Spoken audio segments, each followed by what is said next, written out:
With the pre-order for the new Shining Spears and Avatar coming up this weekend, we have another article from Jes Goodwin, the head designer for everything Aeldari, and it's a nice little article.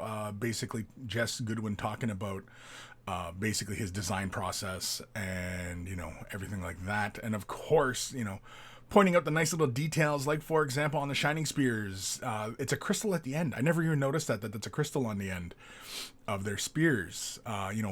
Resembling the fire prism, and crystals and spears, and Aeldari, and spirit stones and all of that. But yeah, this is a really interesting article. Talks about the design process, going through the different Aeldari jet bikes, of course, for the Shroud runners, Shining Spears, the regular jet bikes, and even the Harlequins and Drukhari, even for that matter. And I've been a big fan of this guy's work for a very long time.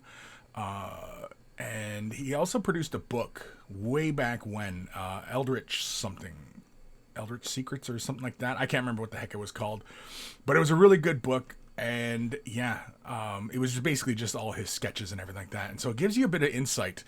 And what I really, really dig is, of course, basically kind of logicking, that's a word. How basically the snipers, they have these big backpacks, and like they have all these doodads on the back, like all these little pouches and everything, right?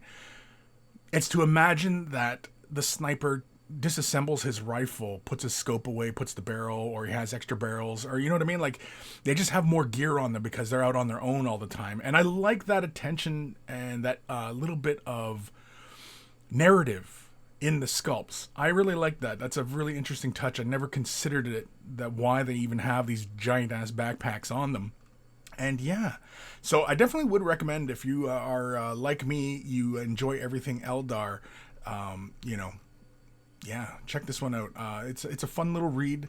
Again, it gives you some insight, and of course, I have been a long fan of this artist's work, and I'm glad that he was the one overseeing a lot of these updates to the models. And I mentioned it many times before in the past that when they deviate from his original designs, it just does not look very good. And so I'm glad that he had a very big part in getting these models prepared and updated and everything like that. So yeah, check that article out. It's really, really interesting. And yeah, I'll see you guys in the next one.